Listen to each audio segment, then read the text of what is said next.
So aerobic endurance performance refers to the ability of athletes to sustain prolonged physical activity using the aerobic energy system, which relies on oxygen to produce energy. This performance is critical in sports that require sustained effort over extended periods. Now, sports examples of aerobic endurance is marathon running, which runners maintain a steady pace for 42 kilometers, relying heavily on aerobic metabolism. Cycling, riders endure multiple long stages over several days, demanding high aerobic capacity. Rowing as well, which requires sustained high-intensity effort, primarily powered by the aerobic system.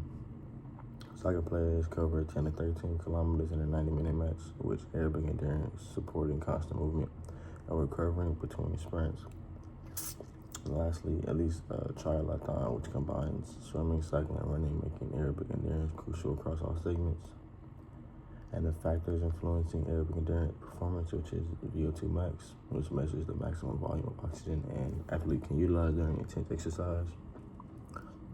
It matters because the higher VO2 max equals the greater capacity to sustain aerobic work, such as elite cross-country skiers often have a VO2 max greater than 80 milliliters, helping them perform over long uphill terrain with minimum fatigue.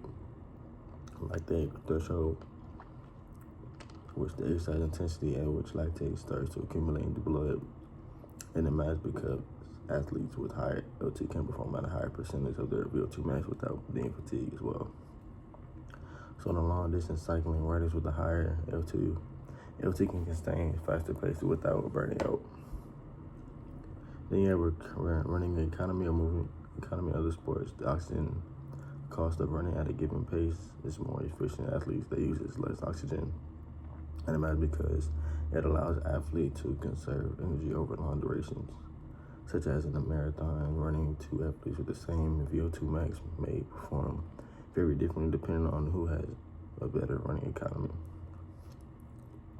They have a muscle fiber type composition, which a higher proportion of slow twitch fibers enhance endurance capacity, which is type 1 fibers are fatigue resistant and support sustained aerobic activity, which endurance swimmers often have a higher percentage of slow twitch fibers, aiding performance in longer events like a 1500 meter freestyle. Then we have a cardiac output and stroke volume, which is how much blood the heart pumps per minute and per beat. And this is important because the greater stroke volume enhances oxygen delivery to working muscles, which rowers with large stroke volumes can deliver more oxygen to leg and arm muscles during each race. Now, neglecting recovery is bad because overtraining can lead to fatigue, injury, or performance decline, which is overtraining syndrome.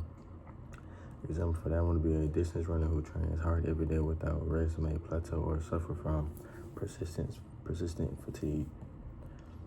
I have training only at low intensities, which is bad because while long, slow distance builds a base, it doesn't improve lactate threshold or VO2 max alone. So a cyclist who never includes tempo or interval sessions may lack the ability to return, respond to pace changes in races. And then also skipping through training because stronger muscles improve running economy and injury resistance. With triathletes who avoid strength training may develop imbalances leading to joint pain or poor efficiency, as well as poor nutrition, which insufficient carbs reduce glycogen stores, limiting endurance and increasing the risk of injury or illness. So a marathon who skips proper pre-race fueling might bump or hit the wall. Ignoring individual limiters is bad because a one-size-fits-all approach ignores personal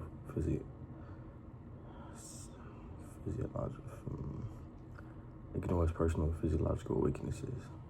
So a swimmer with poor aerobic base but high anaerobic capacity may struggle in long events unless training is very individualized.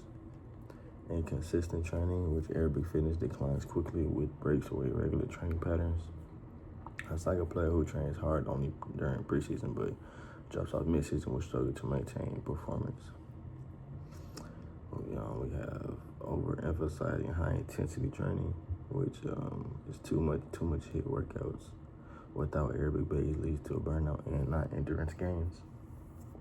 An example for this one would be a rower doing constant constant max effort, and tools may not develop the aerobic foundation needed for a 2K race.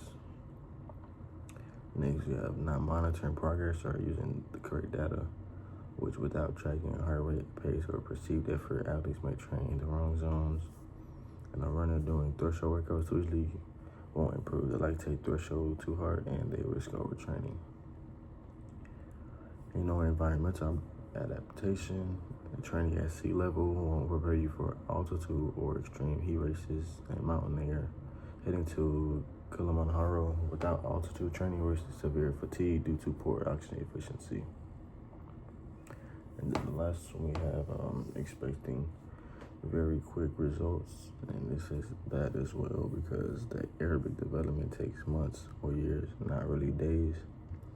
And the example for this one would be a beginner cyclist trying to train like a pro will likely burn out or get discouraged way too quickly. Now, the aerobic endurance is a wide range of people, especially those in activities that require sustained effort over a long period of time. There's athletes such as runners, cyclists, swimmers, triathletes, team sport athletes, soccer players, basketball players, hockey players. And these sports require constant movement and recovery between sprints, which relies heavily on aerobic endurance. And as well, military and first responders, such as soldiers, firefighters, and police officers, often undergo long periods of physical activity and need strong aerobic systems, as well as recreational exercises, people who jog, hike, cycle, or do aerobic endurance as well, such as well as manual laborers as well. And also, aerobic endurance improves the body's ability to use oxygen to generate energy, mainly from fat and carbohydrates. This is essential for sustaining long periods of activity without tiring quickly. As well as delayed fatigue, which a stronger aerobic system helps clear lactic acid and other fatigue-inducing byproducts as well. Good aerobic endurance means faster heart rate and breathing recovery between efforts like sprints, shifts, or lifting loads as well. Also, heart and lung health, a stronger cardiovascular system supports better blood flow, oxygen delivery, improving overall performance and reducing health risks. The last one of these, the performance enhancement, which is in sports or jobs requiring long bouts of work, high aerobic capacity directly boosts output and reduces risk of burnout or injury. So in short, aerobic endurance improves stamina recovery and overall performance on both athletic and everyday activities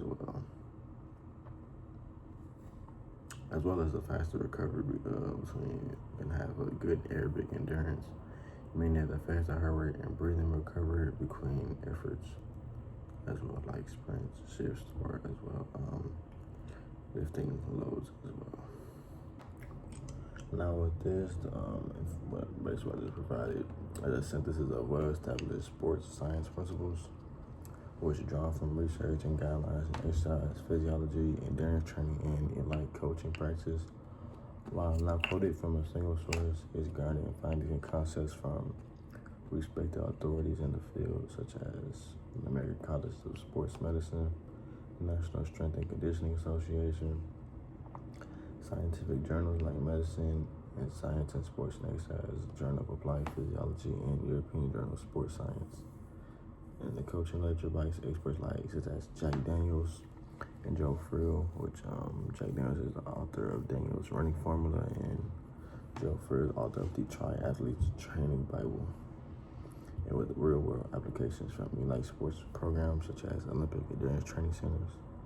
And these concepts are widely accepted into academic and coaching communities that they've been confirmed through decades of peer-reviewed research like elite level practice. Hockey players as well require constant movement and recovery in between the sprints, which relies heavily on